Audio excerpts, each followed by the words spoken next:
Americans United was founded mainly by prominent religious leaders and journalists because of the concern that religious interests, powerful ones, were about to take over public schools, continue to restrict women's access to contraceptives, and censor material based on the religious beliefs that held sway in a certain community. What is religious freedom? I mean, these are the core questions that have propelled Americans United's work for 70 years. Religious freedom is the right to believe or not and worship or not according to the dictates of your conscience. It is not the right to impose those beliefs on other people or to control other people's behavior in the name of your own faith. Yet that's what we're seeing. Americans United is an organization that is a thought leader when it comes to the measured movement forward in creating a more just world that includes a separation between church and state. One of the great things about what Americans United does is it doesn't believe that it can act alone. We are in so many coalitions. We have so many supportive sister and brother organizations that we work with. For the Anti-Defamation League, as an organization founded by a religious minority, the Jewish community, it's incredibly important to be able to promote notions of equality within religious diversity and to be able to have allies. Allies like Americans United for Separation of Church and State have been essential for us. The mission of the feminist majority and Americans United intersect because frequently our opponents are the same. If we're going to be a pluralistic society, and if women are ever to have equality, we have to have a separation of church and state. There have been many cases where religious values, as they've been espoused by one voice or another, have been utilized to actually circumvent other civil rights protections in our society. Americans United have worked very, very hard to address those concerns, and the NAACP has seen where those concerns, in some cases, can have a very racist or otherwise discriminatory impact. Working with Americans United has really provided us a unique opportunity to educate our constituency about the First Amendment, about the separation of church and state, as well as their rights as Americans. The work we do here, I think, affects all Americans. We deal with public education, we deal with women's rights and reproductive freedom, access to health care, we deal with immigration, we deal with basic questions of discrimination, basic questions of equality and access. Americans United is incredibly thoughtful when it comes to the cases that they bring, the issues that they advocate in the state legislatures across the country, and I think that is what sets AU apart. There's so many different combinations and intersections between religious freedom, the First Amendment, and equality issues and discrimination issues now that probably were not anticipated by the founders of Americans United. But to have Americans United as a stalwart voice recognizing the intersections is incredibly important. Religious Freedom Restoration Act established the idea that you should not be disadvantaged religiously by government action. What has happened is people have turned it around from being a shield to a sword. Actually imposing their views on others in such a way that allows them to violate otherwise applicable laws, like civil rights laws. The good of all of us, we don't want religious freedom to have a negative connotation. So I think one of our big battles going forward is to reclaim that word and to fight for religious freedom and have people understand that religious freedom means the right to believe or not, but not the right to harm other people. I know that Americans United has been around a long time, but I don't think it's ever been more essential than it is today. I don't think it's ever been more important to have an organization whose sole purpose is out there defending the separation of church and state, which I believe is one of the fundamental principles of this country, but has never been so under attack as it is today. I don't do this work for myself. I do it for my children. I do it for their children. I do it for generations not yet born. When the founder of this organization met with Eleanor Roosevelt at the White House, she said to him, We'll have to fight this battle for church-state separation over again in every generation. The future of any movement, including this one, depends on what younger people understand about it, the significance that they ascribe to it, and the way in which they want creatively to work on it.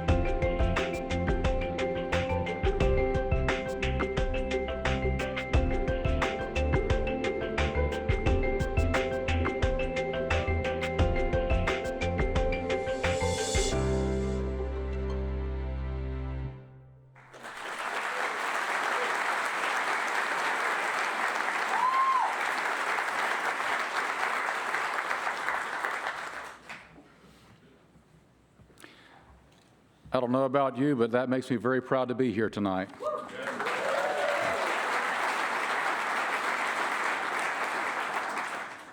Good evening. I'm Neil Jones, president of the, wow, there's a heckling crowd down here. Oh my God. Look at this, this is incredible. Look at this.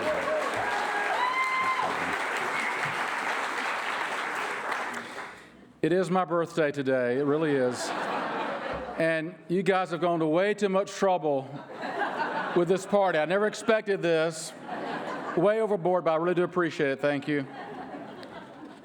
I'm Neil Jones, president of the Board of Trustees of Americans United. It's my pleasure to welcome you to this wonderful celebration of AU's 70th anniversary, and of course to honor the amazing Barry Lynn.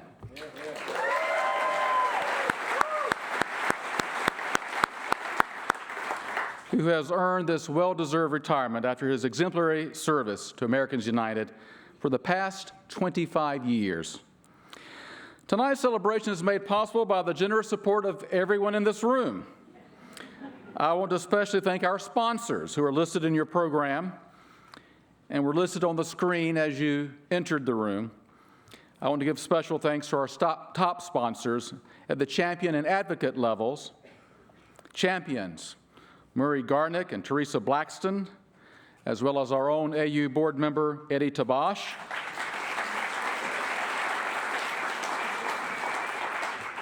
Advocates, Max and Elaine Apple, Freedom from Religion Foundation, Charlie Kearns and Frank Ching, the Open Society Foundation, AU board member Chuck Smith, and Thrive Marketing Group. And thank you to our activists and partner sponsors as well.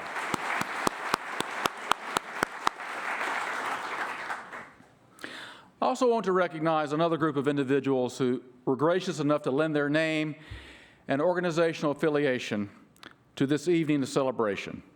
Our honorary committee, listed on the front page of your program book, is comprised of men and women who have made and are continuing to make a significant impact on the world around them, not only as champions of church-state separation, but as members of Congress, academicians and thought leaders, advocates for women's and LGBTQ rights, faith leaders, legends in the struggle for civil rights, humanists and secular advocates, and entertainers who have never shied away from speaking the truth on issues of social justice.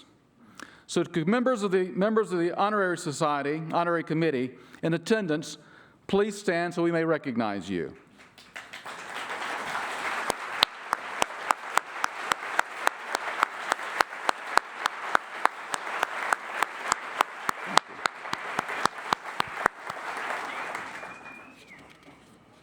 I also want to acknowledge and thank those public officials who are here tonight. Each is a champion of AU's mission, and I suspect a champion of all the causes to which members of our honorary society are committed as well. As I say your name, please stand to be recognized, and I ask that we hold our applause until everyone is standing.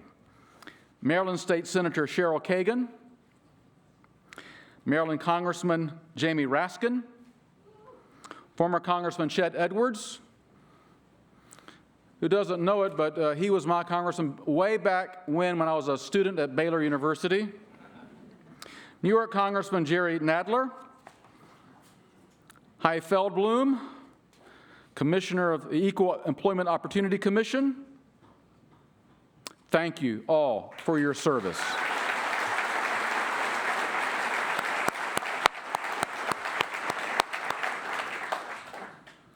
I also want to take a moment to recognize my fellow board members, whom I thank for their dedication and service to Americans United.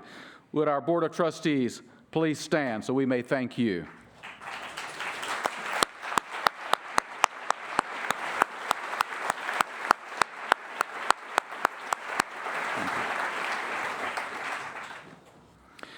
It is now my pleasure to introduce our Master of Ceremonies. We are extremely honored to have with us tonight comedian and social critic Lewis Black.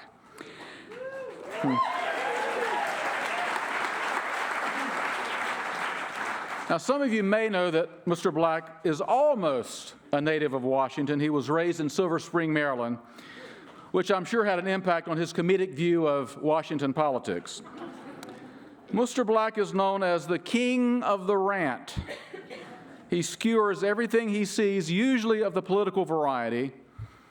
His career exploded in the 90s when he became a guest commentator on The Daily Show, which led to numerous stand-up specials, including HBO's Black on Broadway and Red, White, and Screwed.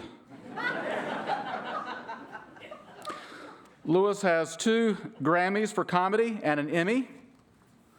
He has written 3 New York Times best-selling books, Nothing Sacred, Me of Little Faith, and I'm Dreaming of a Black Christmas.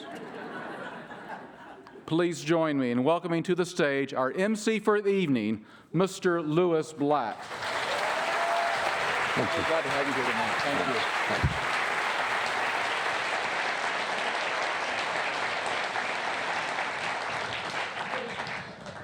They neglected to mention that I'm also a playwright, which was essentially taking a vow of poverty. And I did that until I was 40 and I was broke. And then the rest of it just happened because I was desperate. It's really an honor to be here tonight. When Barry asked me to do this, I really felt like it's extraordinary because of the way I feel about him and the way I feel about your organization. I didn't know you guys were going to be involved. I thought it was just like he was having a birthday party. And then Neil gets up and it's his fucking birthday. So I'm a little thrown, if you will.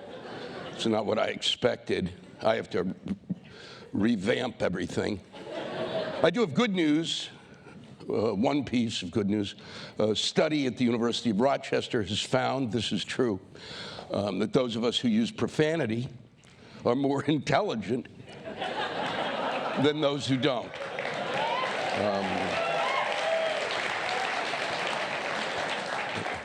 We have a better grasp of language. This is true. It's true. And we have a greater love of language. And so I will say to you tonight, when you go into work tomorrow, and you're sitting next to that person that just irritates you, at any point, feel free to turn to them and go, hey, fuck you. And then they'll say, why? And you say, I just wanted to show you how smart I am. I didn't know what the profanity thing was tonight. I kept forgetting to ask. I do remember when I did an ACLU benefit and I used swear words that the audience gasped. Seriously. And then I had to lecture them on why they existed.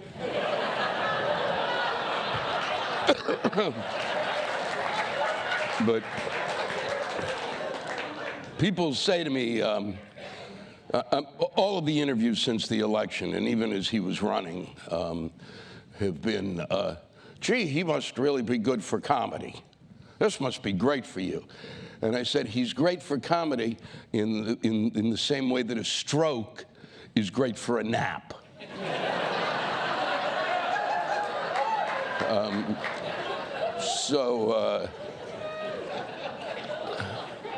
I don't really know really what my job is anymore. When I saw him on CNN, and I believe everybody should watch CNN. At least 5 minutes a day, because it's going to give you a good idea of what it's going to be like when you have a stroke.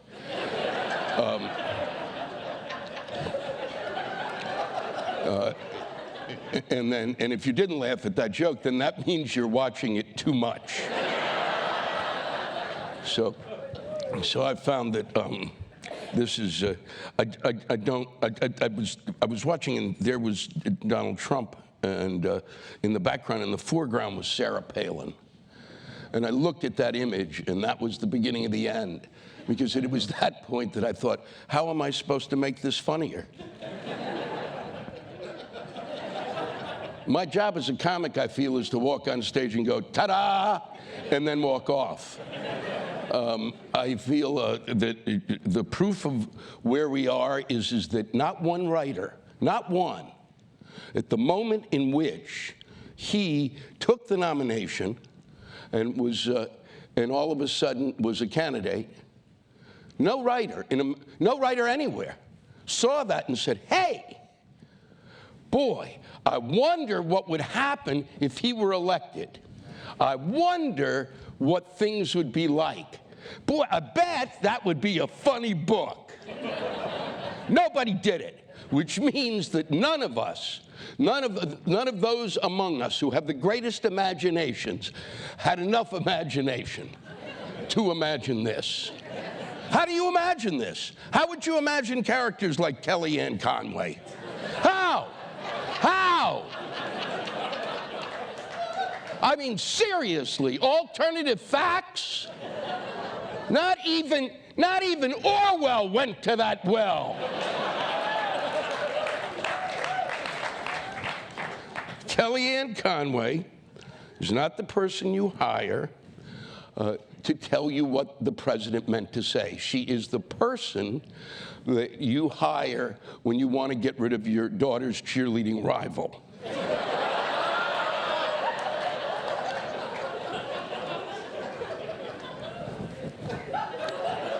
I can't believe that joke disturbed some of you.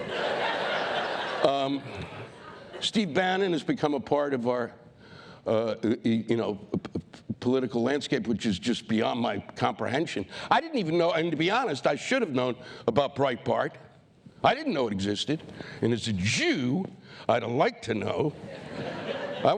Certainly, I would have been reading it religiously because I'd like to know what we're up to. And see if I could, get involved. Why would anybody listen to Steve Bannon? Why would you listen to somebody who looks like how I feel when I have a hangover? And I knew, and I have to go because the light says I have to go, I knew that we'd entered uncharted territory when the first time I heard Ben Carson speak. And all I thought was, whew, I could have been a brain surgeon.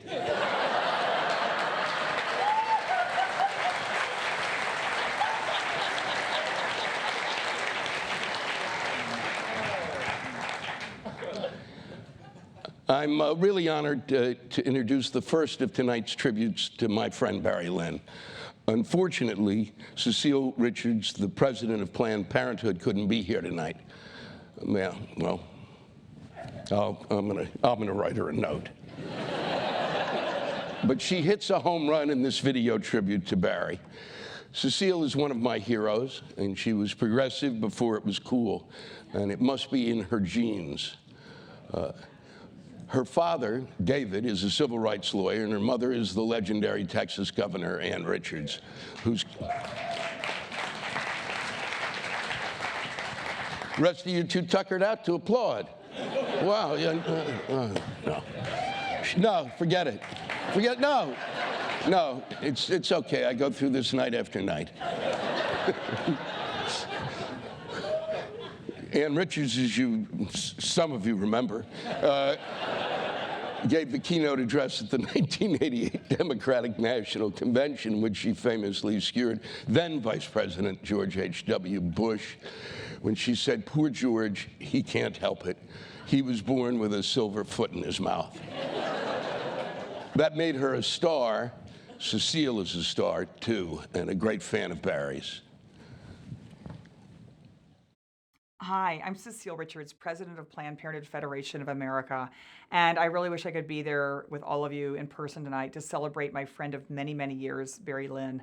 So I first met Barry when I was in Texas and we were organizing against the Christian Coalition because they were, of course, taking over everything. They were taking over school boards, they were censoring textbooks and ending access to sex education, and Barry Lynn took them all on. He has gone toe-to-toe with Pat Buchanan, Pat Robertson, Jerry Falwell. No idea or person has been too crazy for Barry to debate. Barry's been taking on the religious right since before it was cool. And he comes by his passion for this work honestly.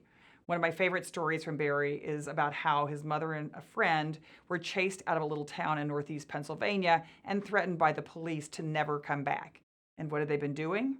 Passing out birth control literature. I love it. In those days, of course, it was against the law, and there are some people in Pennsylvania, in this country today, who would like to make it that way again. But as Barry says, we can't go back, and he's dedicated his life to making sure that we don't. The need for a strong wall of separation between church and state is woven into the fabric of almost every major issue of our time. Because so-called religious freedom is now being used to deny women access to reproductive health care, deny services to LGBT folks, and the excuse for Trump administration guidelines that would allow discrimination against religious minorities, women, LGBT people, non-theists, and almost anyone else. Barry, we're going to miss you. We will continue to fight the good fight, but it is not going to be the same without you at AU. Congratulations on your 25-year legacy and wish you the very best in retirement. And I hope I see you at the Birchmere.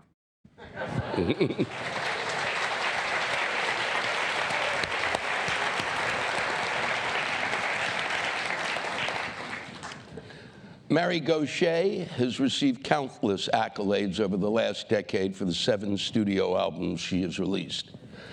Though she didn't begin her career until she was 35 after years of personal struggle, but she certainly made up for lost time with her 2005 major label debut, Mercy Now, which proved her gift for stellar storytelling and composition that speaks to the human condition. She sings that song for us tonight. Please welcome Mary Gauthier.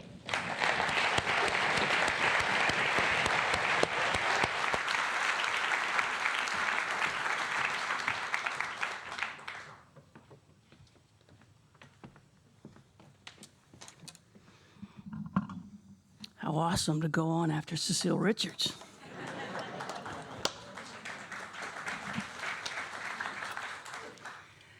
Well, Barry, it's an honor to play this for you tonight, and I'm grateful for all you've done over the 25 years of service, fighting the good fight, and teaching us how to do it. And Barry likes this song, so I'm honored to play it.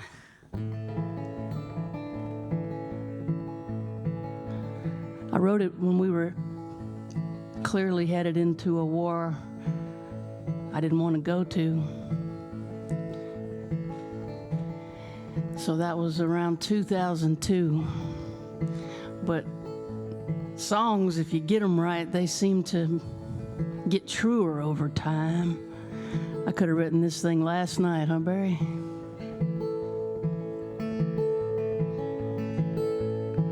Well, my father sure could use a little mercy now.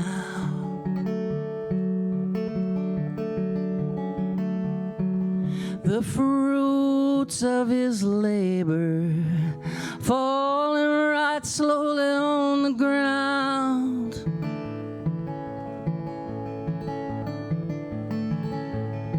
His work is almost over. Won't be long, he won't be around. I love my father. He could use some mercy now.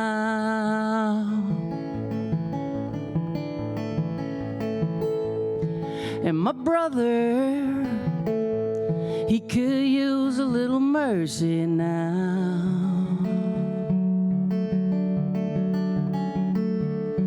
He's a stranger to freedom, shackled to fear and doubt.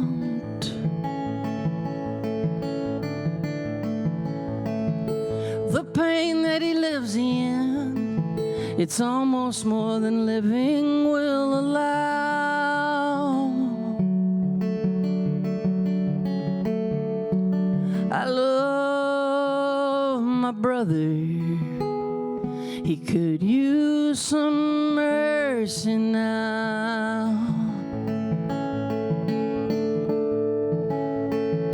My church and my country, they could use a little mercy now.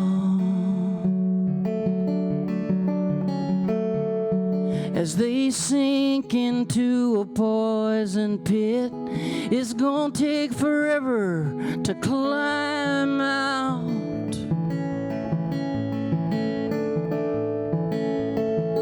They carry the weight of the faithful who follow them down. I love my church and country, they could use some mercy now.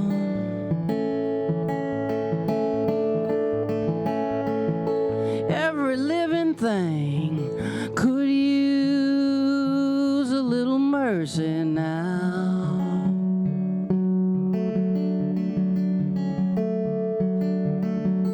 Only the hand of grace can end the race towards another mushroom cloud. There's people in power who'll do anything to keep their crown.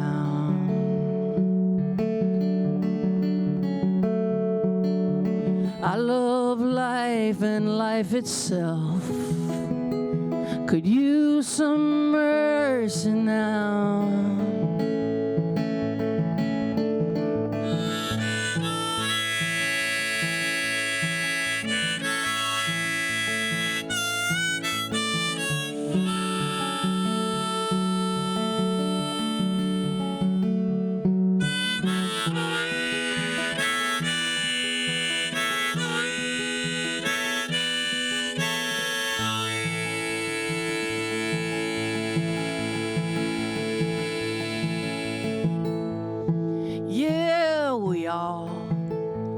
We all could use a little mercy now.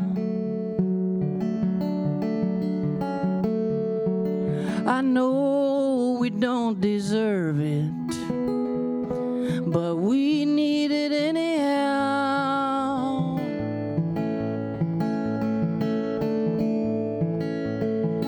We hang in the balance, dangle between hell and hallowed ground.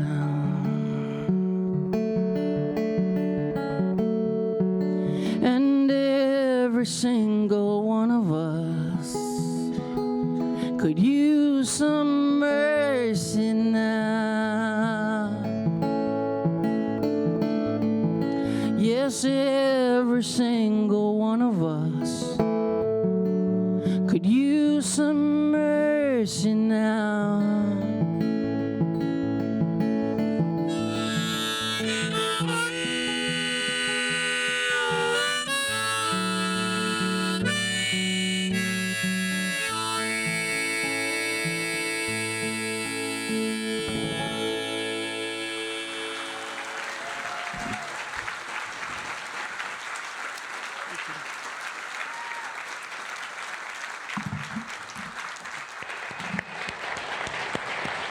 Mary Gaucher.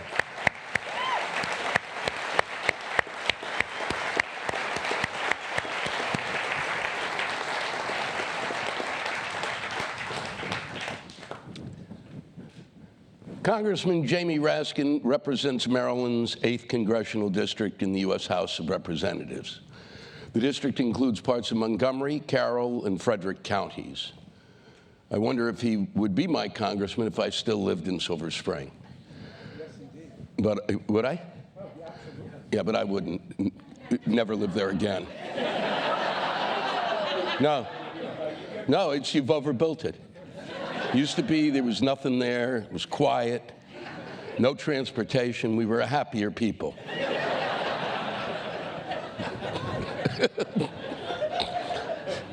I can't believe I said that. I do know that that he is Barry's congressman, and that Barry is one of the congressman's strongest supporters. Congressman Raskin was sworn in on January 3rd, 2017. What an auspicious year to be a freshman member of Congress. We are glad he's there. About his role in Congress, Raskin recently said, "I'm not daunted by the Republican margins. I think I have a role to play to defend public things, public schools, public lands, public infrastructure, and the idea of democracy." I personally am glad someone is doing it. Please welcome Congressman Jamie Raskin.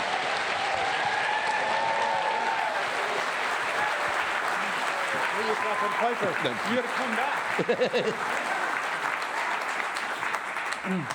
Well, what a pleasure to meet Louis Black, because I meet people all the time who knew you growing up. Because I would not only have been your congressman if you had stayed where you should have stayed in Silver Spring, but I was your state senator too in Silver Spring and Tacoma Park. So, and you went to Blair High School. No, Springbrook. Springbrook High School. There we go. That's it. Yeah. Well, what an honor to be here. A true honor. Although I got to say, I'm somewhat ambivalent about the whole occasion. Not the 70th anniversary part, that's cool. And let's wish Americans United for Separation of Church and State another brilliant 70 years in the United States of America.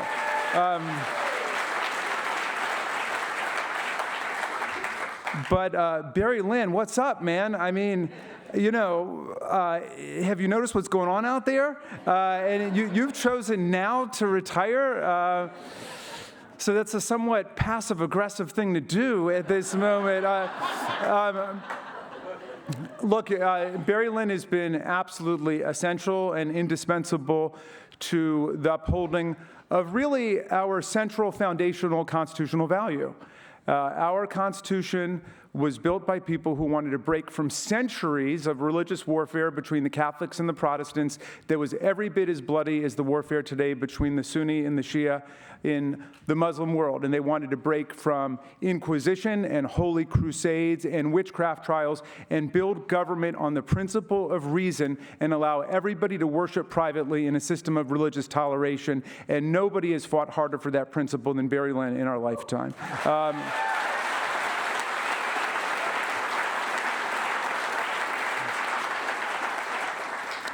So I don't know what to say. I don't know if Barry's announced what his plans are, but you know, we've got this Roy Moore situation evolving in Alabama. I'm hoping that we beat him in a few days, if I can say this without compromising anybody's 501c3 credentials. But certainly, speaking for myself, I hope that we can beat him. But, you know, I've clashed with this Roy Moore person before. I was thinking on the way in, Barry, you've helped me deal with him in the past. Of course, he was the judge who insisted upon hanging the 10 Commandments up behind him in the courtroom. And I always loved the picture of him where I think "thou shalt not kill" was right above his head, and he was the leading administrator of the death penalty in this state. But of course, the federal courts ordered him to take the 10 Commandments down. He refused to do so. He disobeyed the federal courts, ended up being thrown off, and then he ran for state Supreme Court in Alabama and got into politics there. But I learned about it because in the Maryland State Senate, one of my colleagues, who I would often conflict with on the separation issues, decided that it was a virtuous idea to introduce a resolution to endorse the 10 Commandments. And I said, gee, you know, Nancy, the 10 Commandments have been doing all right for millennia without the Maryland General Assembly's endorsement. You know, I mean, surely it doesn't hang on such a thin reed as that. But she said, no, Alabama has done it, and Texas has done it, Mississippi and Florida and everything. So she insisted on pushing forward, at which point I insisted upon introducing a rule to say if we're going to vote on the 10 Commandments, you should have to vote on each commandment separately. You can't vote for any commandment you've ever violated, because then you'll be taking the name of the Lord in vain.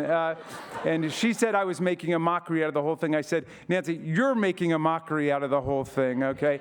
This is precisely what the founders didn't want us to do, is to come together in legislative assemblies and public places and fight about religion. We're certainly beyond that. And now it looks like that's all that they want to do. So, Barry, you can't leave us at a time when people are telling us that their religious freedom means that they've got a right to discriminate against other people in public places and places of public accommodation. That's not acceptable. But we know there are new generations of people behind you at this great organization who are going to be standing up. All right, so I'm going to maybe I'll finish with a kind of heretical thought, because I was not much one for Sunday school homework, but when I was a kid, I did do it once, and I went to class, and they were talking about a category of people who appear in the Bible who are called exemplary prophets. And they're prophets not because they have the gift of clairvoyance and vision, but because they teach other people how they should live by the way that they live. And I would say in that sense, Barry, you are an exemplary prophet. You teach all of us how to be devoted to public things with all of your heart and all of your mind. So thank you for your extraordinary contribution.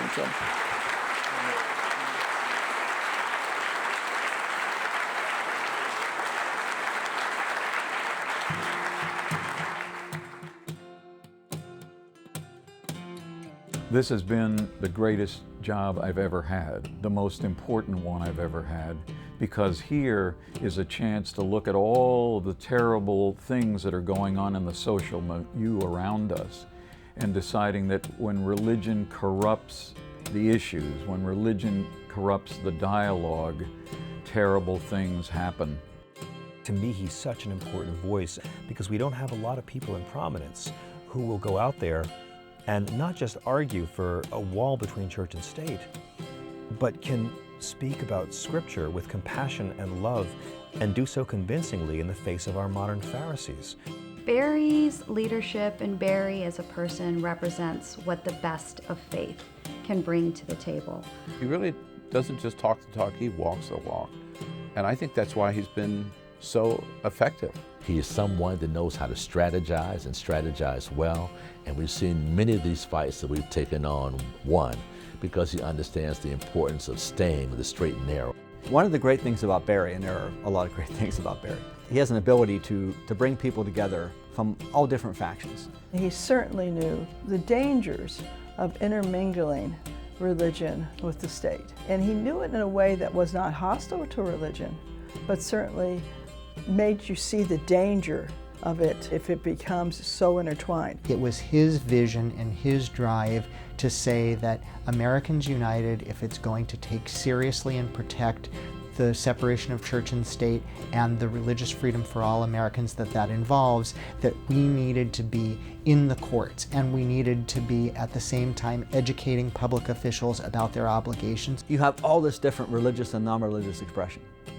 And Barry has a way of kind of communicating to them all and keeping them all involved in this coalition. Often when there is an issue of religious freedom, church-state separation, he goes up to the Hill and he goes toe-to-toe with legislators. And the fact that he is both the Reverend Barry Lynn and the Attorney Barry Lynn has been incredibly helpful.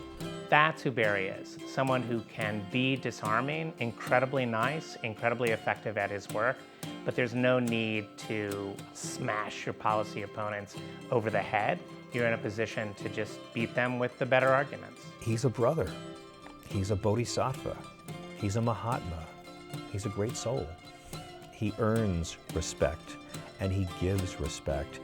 I just want to thank Barry Lynn for all of his work. It's been hard work. It's been sometimes thankless work, but it's necessary. And thank you, Barry Lynn, for years of service.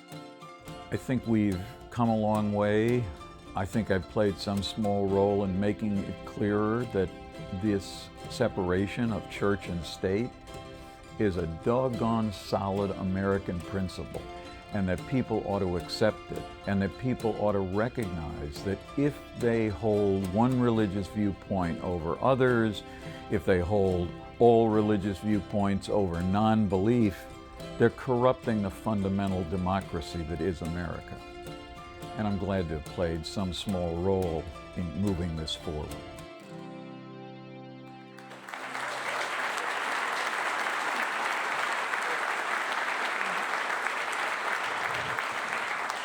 Ladies and gentlemen, please welcome the immediate past president of the Leadership Conference on Civil and Human Rights, Wade Henderson.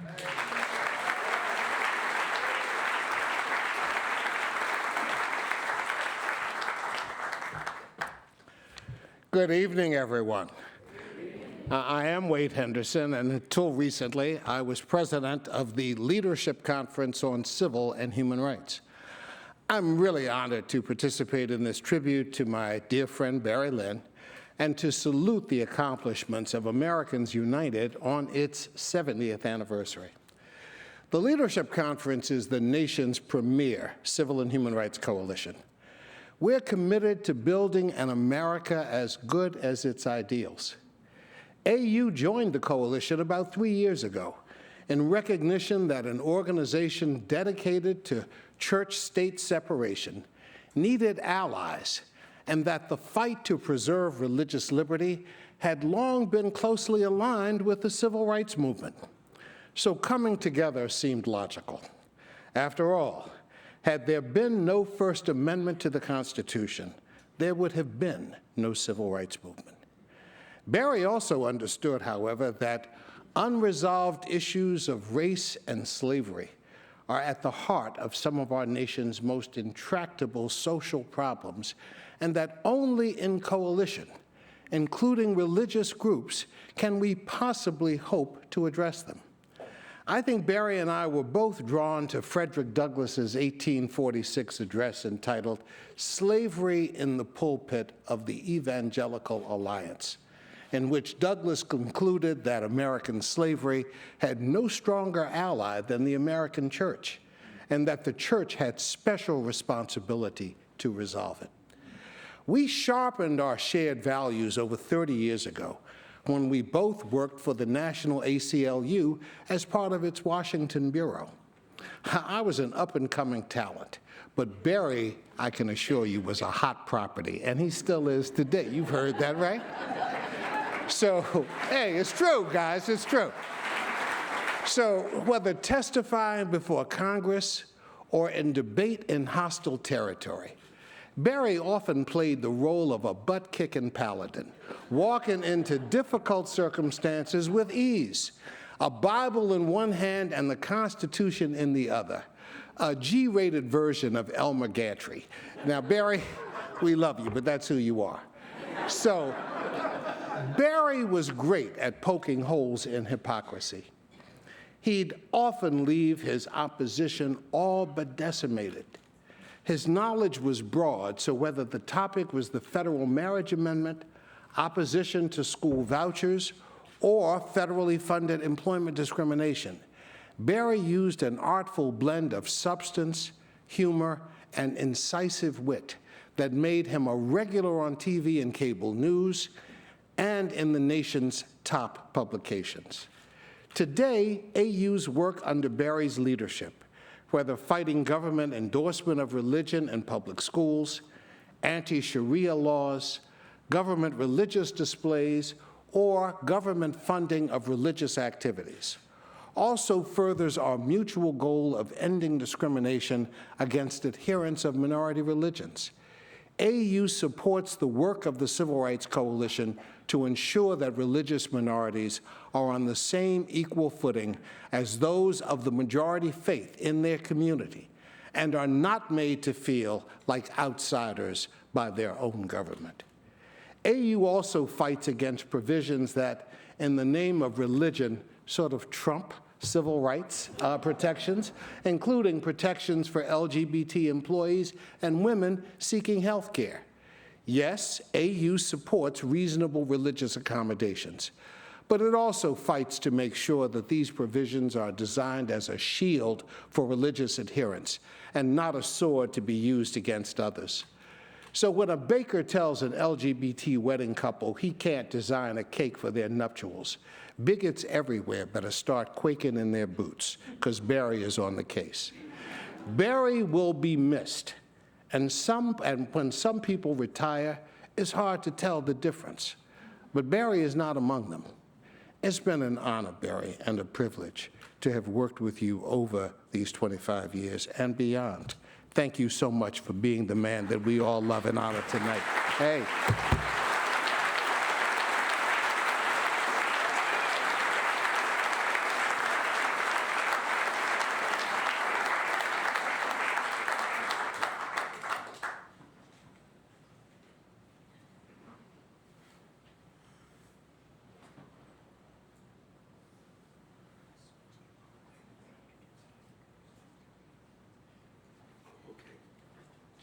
All right, there's been a minor screw up.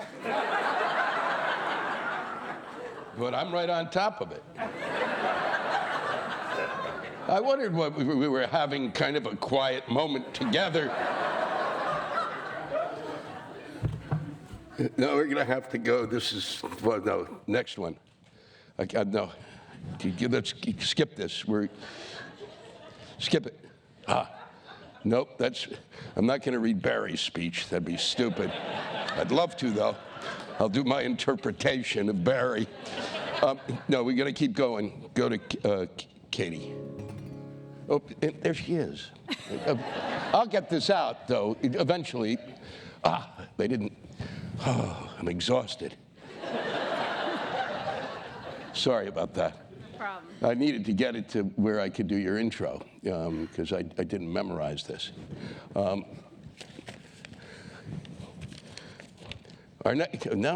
I'm screwed up as what's going to happen at the end. I don't know.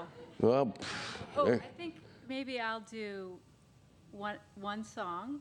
And then come back and do another. And then maybe there'll be the next thing that was going to happen. And then at the very end, Mary and I will sing a song together. That's what I'm thinking. Okay, great. That'll be good. All right. That may or may not happen. It's nice to meet you.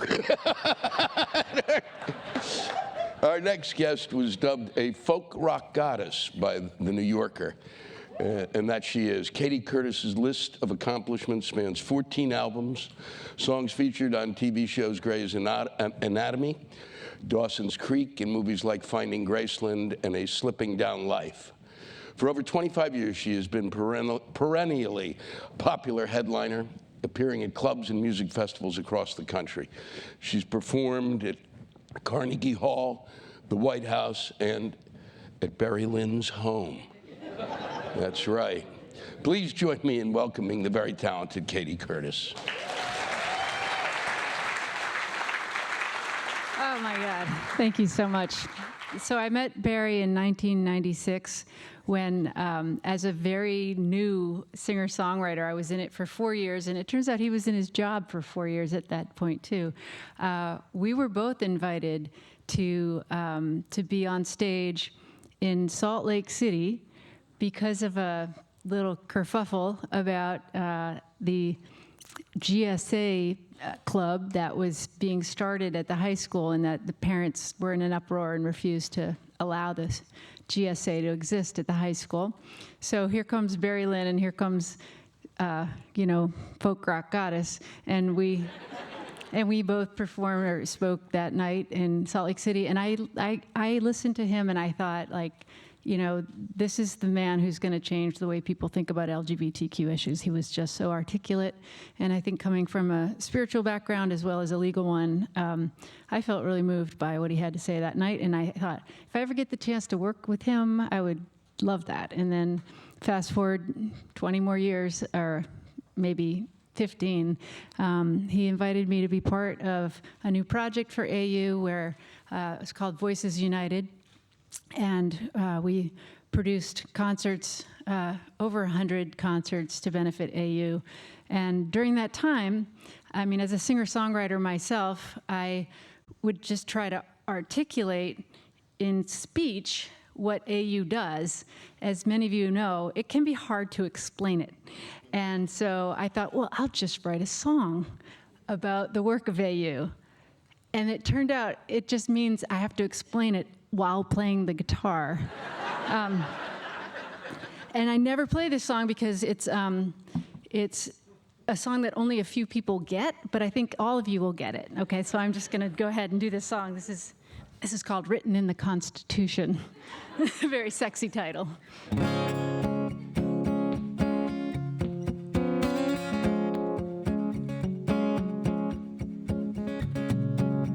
If you live in a place where religious fundamentalism rules, it can be hard to stand up and speak your truth.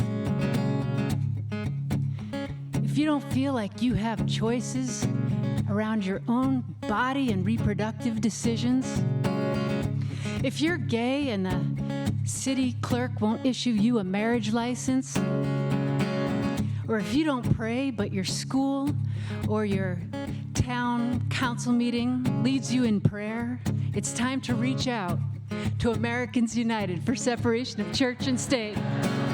They fight against laws allowing religious belief to justify discrimination.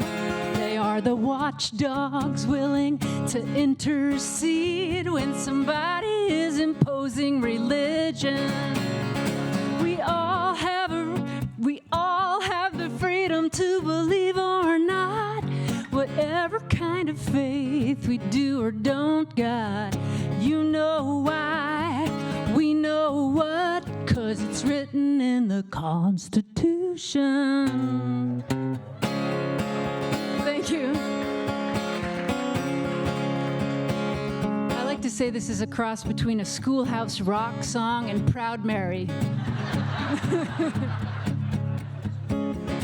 Some people think that separation of church and state is anti-religious, but the truth is it's exactly the opposite. Separation of church and state ensures that faith communities can practice their traditions. They can gather, they can pray, they can speak, they can have freedom of thought, they can worship in whatever way that they want. And at the same time, keeping them separate is supposed to ensure that government doesn't endorse any particular religion, and that government doesn't exploit religion to consolidate votes or to raise money. That's not supposed to happen. Americans United supports true religious freedom, not the misuse of religion to gain power and influence. 2, 3, they fight against laws allowing religious belief. Let's sing this together.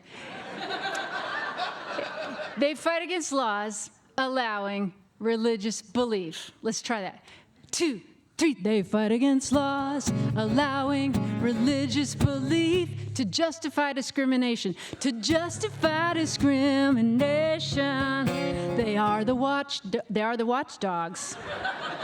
Willing to intercede when somebody is imposing religion. 2, 3, they are the watchdogs, willing to intercede when somebody is imposing religion. We all have the freedom to believe or not, no matter, I have to sing it to remember it. All have the freedom to believe or not, whatever kind of faith you do or don't got. Okay, let's start from we all have the freedom. 2. We all have the freedom to believe or not, whatever kind of faith you do or don't got. You know why, we know what, 'cause it's written in the Constitution. Yeah, it's written in the Constitution.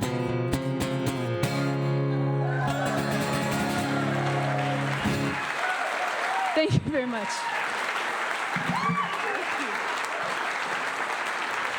And now, please welcome Immediate past president of the National Organization for Women, Terry O'Neill.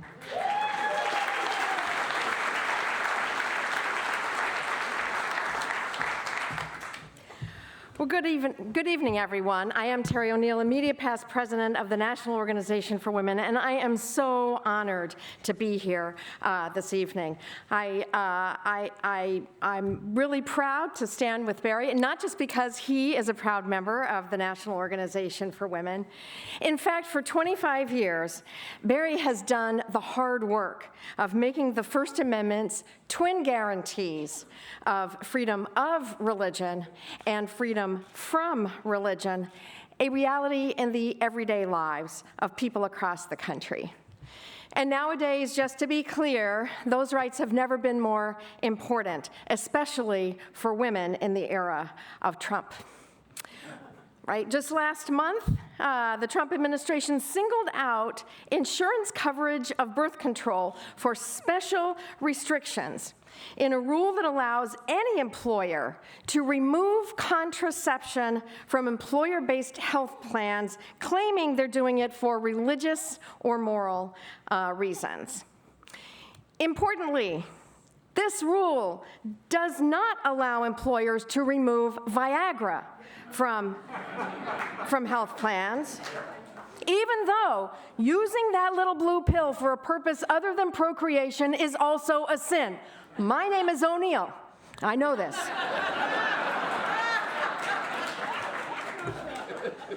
As soon as Trump's discriminatory rule came out, Americans United announced it is challenging that rule in federal court. Yes.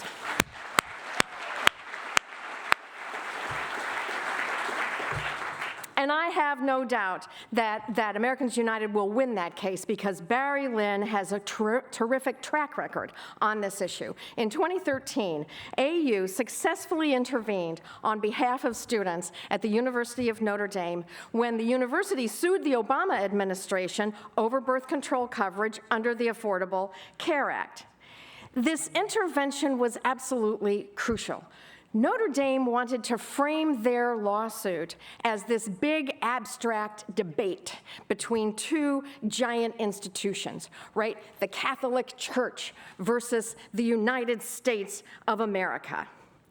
The last thing that Notre Dame wanted was to be confronted with the ugly facts about the harms and risks that its anti-birth control policies impose on women students and employees of the university.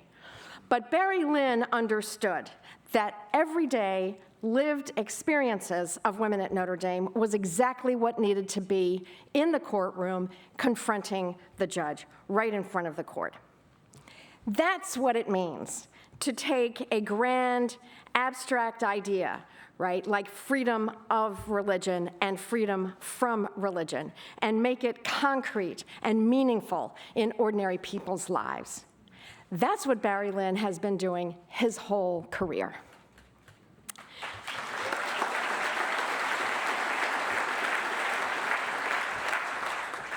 Last year, Barry spoke at NOW's 50th anniversary. This was the summer of 2016. It was the height of the presidential election, and he had quite a bit of interesting things to say about Donald Trump and Trump's extremist agenda. What I liked best about Barry's remarks was when he said this, quote, "We are not going to stop organizing. We're not going to stop marching or letter writing or litigating or protesting or voting until we win. Because we are dedicated as a group of people to making America great really for the first time."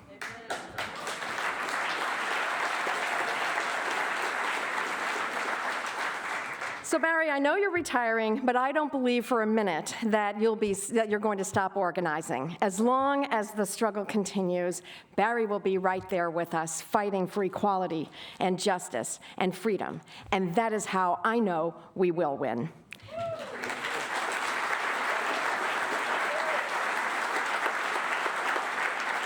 And now I believe it's my great honor to introduce Barry Lynn.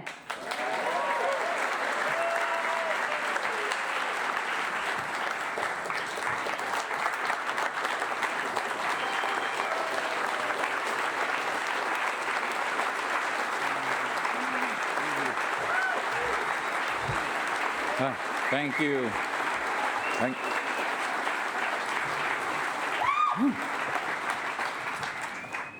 Well, it has been a great run, an honor to work at Americans United for a quarter century. I want to thank all of you for coming tonight. A particular thank you to the many members of the honorary committee who are here, to our great musicians, Mary and Katie, and to speakers, Wade and Terry and Cecile, and to my Congressman, Jamie Raskin, whom I sometimes wish wasn't so good on the issues so I could help organize a protest at his office. And of course, to Louis for volunteering to MC this whole grand affair. Now, I did send a handwritten in orange crayon note to the president inviting him to come tonight, but then I realized only this afternoon that he would not be able to read it unless it were in the form of a tweet, which you can only do with pixels and not crayons. And in addition, contained awkward grammar and insulting language, is something I am not willing to do just to get another $200. Speaking of this man, it's hard to discuss anything since January 20th without referring to Mr. Trump. I know some people who woke up this morning with that sickening awareness that they have not been sleeping through a 286-day nightmare, and they seek solace in immediately heading to a #NotMyPresident Twitter feed. Of course, this is of no benefit to anyone because Donald Trump is our president, and he will cause pain and suffering to ourselves, to the people we care about, and to millions of people throughout this country whose names we may never know. Those are people in the categories of the impoverished, the dreamers, the Muslims banned from our shores, the Jane Does prevented from obtaining contraceptives, and those in communities of color who face both police violence and gun violence whenever they walk through their own streets. Now, I don't know too much about what, if any, religious beliefs the president adheres to, but I do know that he thinks that the third of Paul's letters in the Christian New Testament is 2 Corinthians, which is better used in conjunction with 1 Ephesian, as in 2 Corinthians and 1 Ephesian walk into a bar as the beginning of a really terrible joke. And apparently he also believes that early Christians walked around in their marketplaces proclaiming Merry Christmas. One of the things that happens when you announce your retirement is that people want to mark the occasion. And I was delighted to be given an honorary doctorate at the Chicago Theological Seminary, where former CNN host and scholar of religion, Reza Aslan, was giving a speech. And he discussed the biblical book of James, noting that this was not a favorite of the Christian right because it contains that sentence, "Faith without works is dead." Now, this is something I've noticed about the religious right generally, although there are some real exceptions. But the denizens of the religious right spend so much time spouting invective against the people who are not just like themselves that they don't have much time to do any good. After all, they have proof texts from the Bible that make it clear to them that they don't have to do anything for salvation other than accept Jesus as their Savior. They haul out their love of fetuses, but then lose all interest in these entities at birth. And how else can you explain the failure of the Congress dominated by religious right activists to not reauthorize the Children's Health Insurance Program that potentially leaves 9 million children in this country underinsured or uninsured completely? Now, notwithstanding my aspirations as a youth to become a country preacher, I ended up in national organizing with the United Church of Christ to begin to heal the national nightmare of Vietnam. I went on to the ACLU to stop censorship and had the opportunity to appear with those great free speech advocates like Betty Friedan and Kurt Vonnegut Jr. and young adult author Judy Blume. And then in 1992 came this golden opportunity to direct Americans United for separation of church and state, Whenever I run into Gloria Steinem, she says, you know, Barry, your organization has the greatest name because it tells people exactly what its mission is. That's a good point. Here was an organization I loved. It was dedicated to fighting what I believe is the rope that ties together virtually every bad governmental idea, a failure to distinguish between theological ideas and constitutional ones. It had a very small staff at the time, a modest budget, but it was doing impressive work. Staff members lobbied, they worked with chapters, they filed lawsuits, they published an award-winning magazine appropriately entitled Church and State. The staff grew, our fundraising became more sophisticated. My colleagues, past and present, took on a raft of those very bad ideas. We worked to destroy an amendment by Oklahoma Congressman Ernest Istook that would have virtually ended the doctrine of church-state separation. That debate occurred over many months, and during the release of the new Godzilla movie, and as a cinephile, particularly of bad films, I called Istook's action a constitutional Godzilla, trampling religious liberty in its wake. Many of the organizations that are represented here tonight played very key roles in that whole coalitional effort. We don't win unless we are in coalitions with believers in the same principles. We wore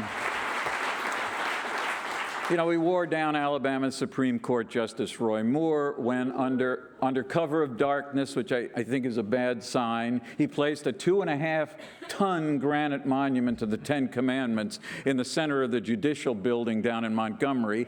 And then, as the congressman mentioned, he refused to move it under federal court order. Earlier this year, we had once again to warn him after he ordered county clerks to refuse to sign same-sex marriage licenses for several of our clients in Alabama. We won the right of Wiccan widows to use a pentacle as their emblem of honor on Veterans Administration cemetery markers after the commander-in-chief of the time, George W. Bush, personally objected to its inclusion as a religious symbol.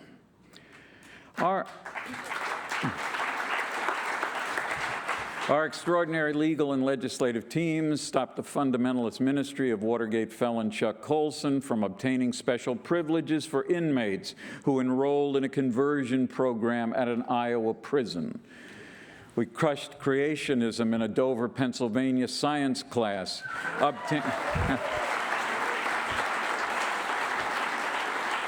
My favorite thing about that was we obtained this judgment from a federal judge recommended, ironically, by the most anti-evolution member of the United States Senate, Rick Santorum, and prevented passage of legislation that would have allowed religiously based discriminatory hiring at federally funded facilities. I go through periods of speech making with props, a sock monkey dressed like the devil, representing, of course, the two things the religious right hates the most, Satan and evolution. Or how about this? A recipe card is signed by perennial Republican presidential candidate Steve Forbes' wife, Sabina, with the inscription, "Barry, you do not look like my husband."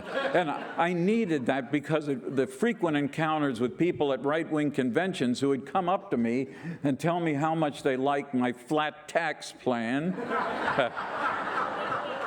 And during that last presidential election cycle, I got a knockoff Trumpian hat, "Make America Great Again," to which I had affixed a Band-Aid over the word again.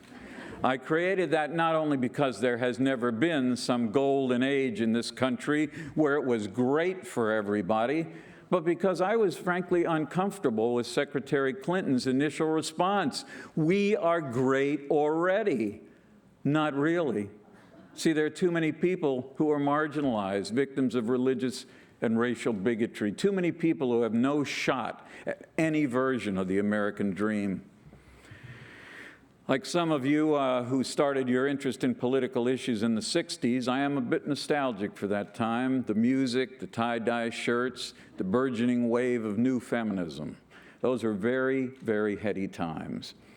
On a recent trip out to Berkeley, California, though, I also realized I was getting nostalgic about something else in the 60s, Richard Nixon. Now, you see, he created the Environmental Protection Agency, and the man who runs it now, Scott Pruitt, doesn't believe that humans have much to do with climate change, and he is, in his words, not sure that metals like lead, arsenic, and mercury in the water are dangerous to children's brain development. Nixon flirted with the idea of funding private schools with tax dollars, but the current administration, through its Secretary of Education, it's so hard to say that, Betsy DeVos, wants to displace public schools so that parents can be subsidized to send their children to private religious schools that, in her words, advance God's kingdom. Those are the schools that can control the curriculum and teach nonsense like creationism. And they're unencumbered by those pesky federal civil rights laws that currently help students with disabilities and guarantee reasonable funding for women's athletics, that powerful entryway into scholarships for so many women on their way to college and university educations. Attorney General Jeff Sessions, as a senator, tried to have me prosecuted for violating the voting rights of Christians, merely by alerting clergy to tax law provisions that prohibited them from endorsing or opposing candidates for any public office. During his confirmation hearings, Mr. Sessions answered one question by asserting that U.S. attorneys could determine the truth better if they were religious. Tom Price recently departed, but not via government jet, as the Secretary of Health and Human Services, advocated the position that religiously affiliated universities and hospitals could refuse to cover contraceptives in their insurance policies, and even refused to sign a statement that they were doing so because of their conscientious objection to such a requirement. It's so bizarre to me that it can seriously be viewed as a violation of religious conscience to assert it in front of somebody else. The Reverend Dr. Martin Luther King Jr. was pretty glad to tell people that he was violating a law because of his conscience, and indeed, he wrote a whole book about it right from a Birmingham jail. And millions of Vietnam War resistors were similarly vocal. So I am retiring. I'm going to devote the first month of my retirement to more consistent rocking and, yes, diaper changing of my 3-month-old twin granddaughters whose parents are here.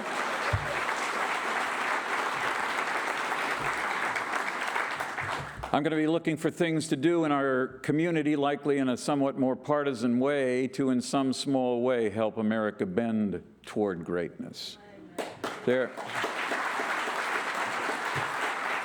There's a story in the program book about me that concludes with a comment that former Attorney General Ramsey Clark made at an event in New York City as he was introducing me. Ramsey said, "Barry is a young man," that's how old the quote is, "Barry is a young man whom I think has signed on to the long haul for social justice." And those words always came back to me when I thought maybe I should get out of this work and do something else. Ramsey's observation was a more polite version of a comment a high school student made to me. He said, "I'd really like to have a job like yours." And I asked, "Why?" And he said, "You actually get paid to piss people off."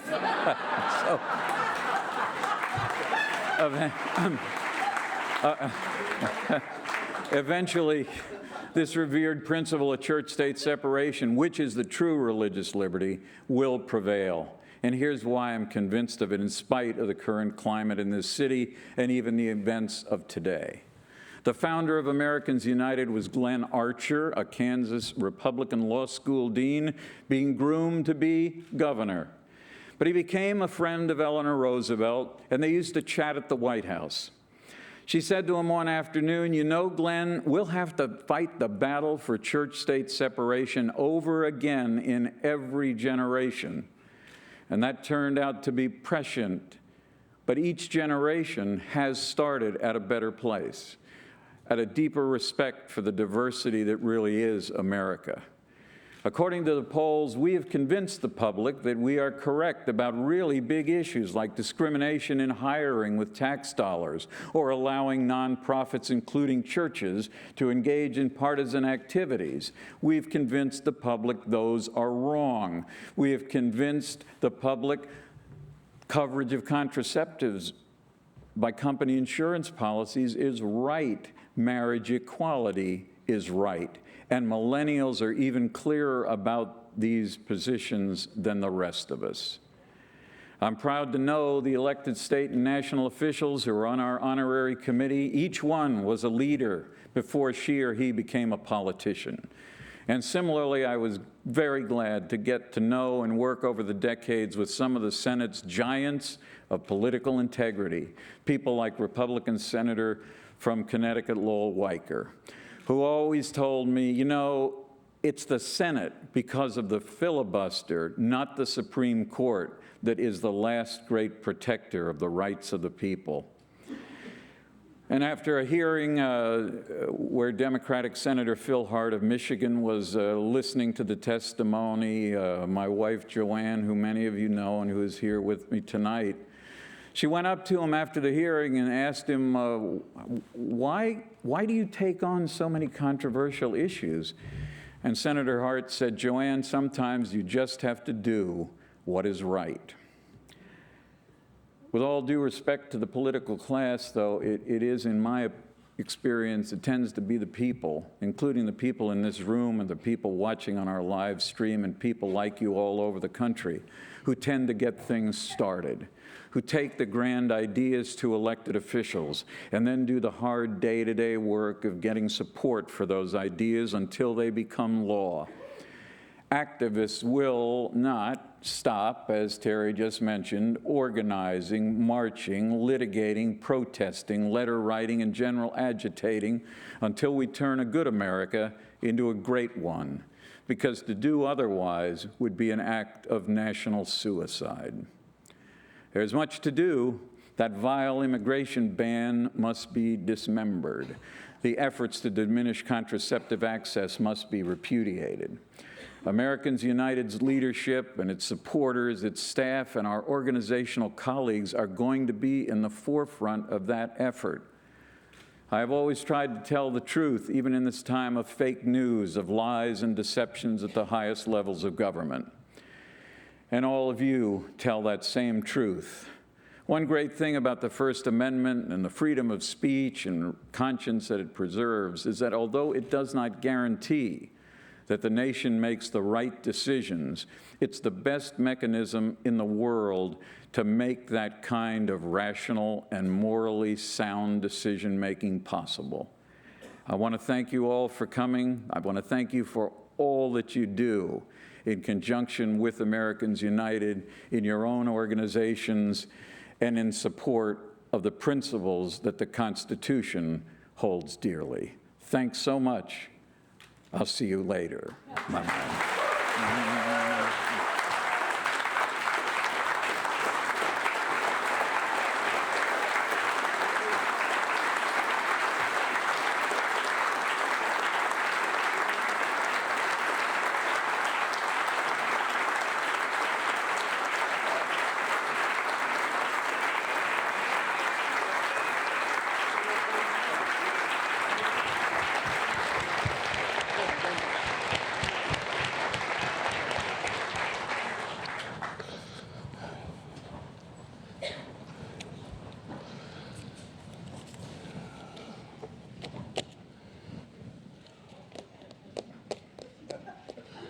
You know, I don't really know what to say, because it's like,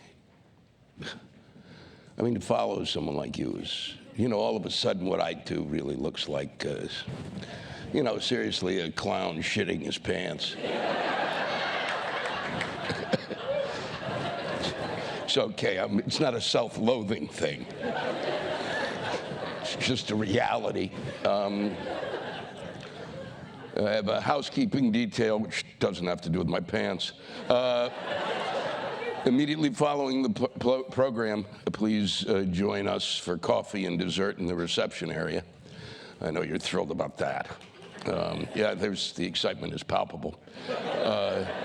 I will say, if you didn't have the corn souffle tonight, you made a mistake. And I mean a serious mistake. I've got just a couple more minutes to spend with you, and I think I find it is sad that Barry is leaving your organization, because there are very, very few people. I don't think what Barry does is speak truth to power. I think that concept is outmoded. I think that concept is nonsense. I think it's what he is capable of doing, which I find remarkable and I am incapable of doing, is speaking sanity to insane people.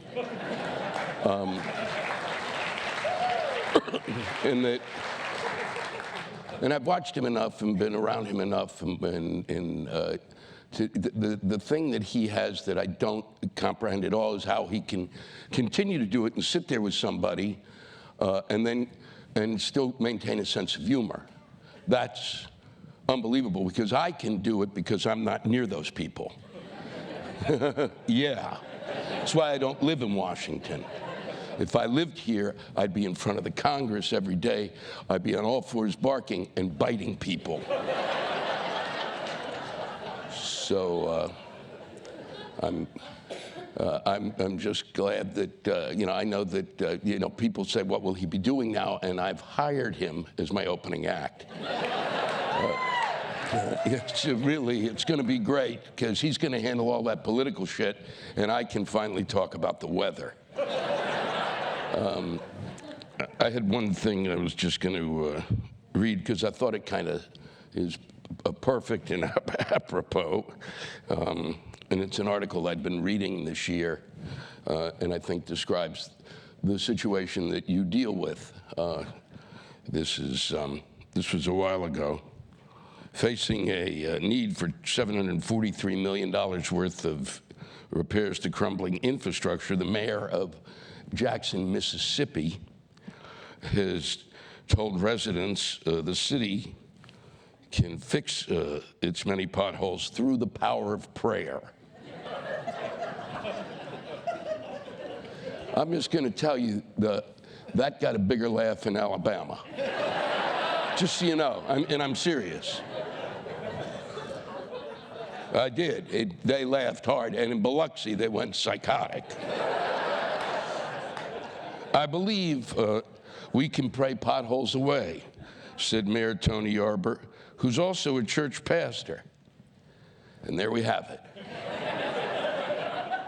It's it right in a nutshell. You can be a pastor, okay? Or you can be a mayor. You can't be both. And the reason you can't be both is because there's a chance that shit will come out of your mouth. There's a real good possibility, as we've just showed you, he didn't, if he wanted to go tell his church members, you can go pray potholes away, goody for you. Goody, goody for you. And if none of them died in a horrific traffic accident while lying there next to the potholes, hands folded, looking up at God, then even better. And if the pothole is fixed, whew, then we've really got something to talk about after school. The reason he believes this, and this is the part that sticks in my craw as a Jew, Moses prayed, he said, and a sea opened. I'm telling you, as a Jew, that's bullshit. Okay, it didn't happen. You may think it happened. If you're a Christian and you believe that, that's the problem we have as a people. That's another problem and a big can of worms. There's a lot of you, open the Old Testament, which isn't your book, and you have a difficulty comprehending what is being said to you. These are stories, jackass.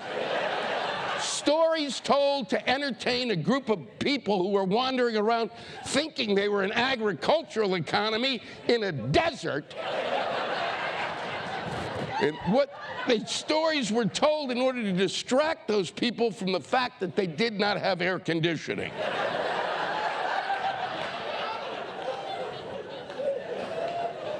The difference between a Christian and a Jew is simple, and it's genetic. We Jews have that little gene you Christians lack, and it's called sarcasm.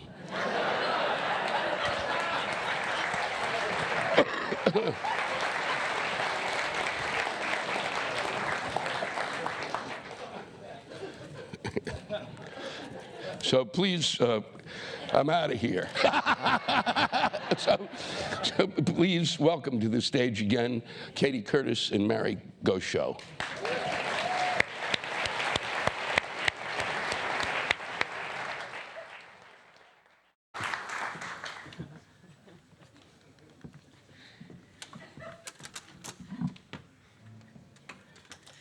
Well, before we play this last song, which, by the way, will be a sing-along, I was asked to convey to you that we'd like you to join us for dessert and coffee in the room where there was dinner after this.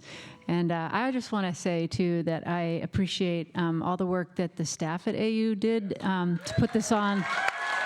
So thanks.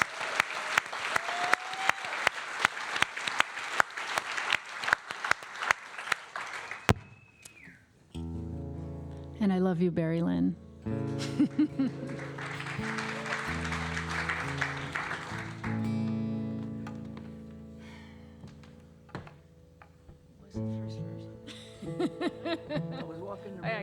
I got that. Well, I was walking that ribbon of highway, and I saw above me that endless skyway. I saw below me that golden valley. This land was made for you and me. This land is your land. This land is my land. From California to the New York Island, from the redwood forest to the Gulf Stream waters.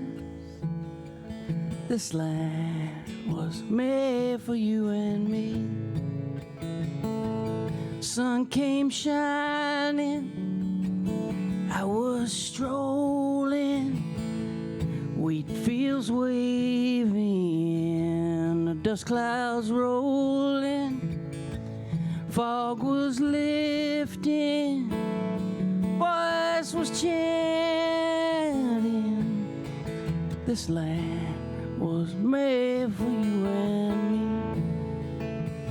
This land is your land. This land is my land. From California to the New York Island, from the redwood forest to the Gulf Stream waters. This land was made for you and me.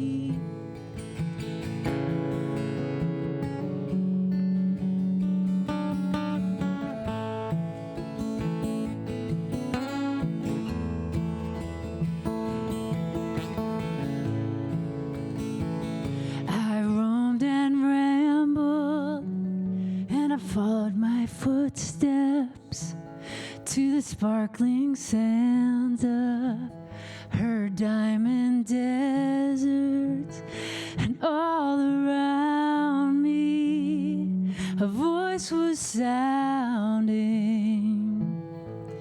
This land was made for you and me. This land is your land. This land is my land. From California to the New York Island, from the redwood forest to the Gulf This land was made for you and me.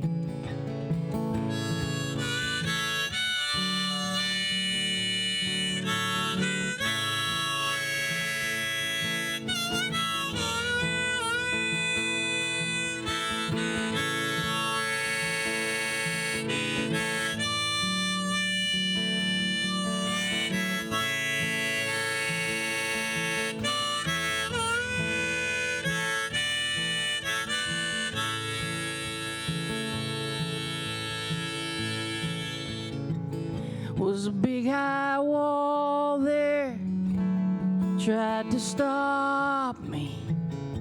A sign was painted, said private property, but on the back side didn't say nothing. That side was made for you and me. This land is your land, this land is my land. From California to the New York Island, from the redwood forest to the Gulf Stream water. This land was made for you and me. Why don't y'all take one? This land is yours.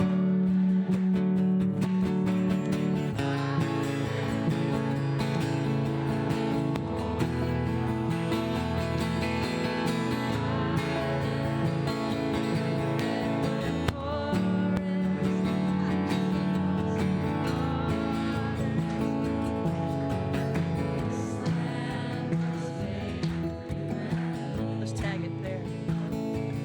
I said this land was made for you and me.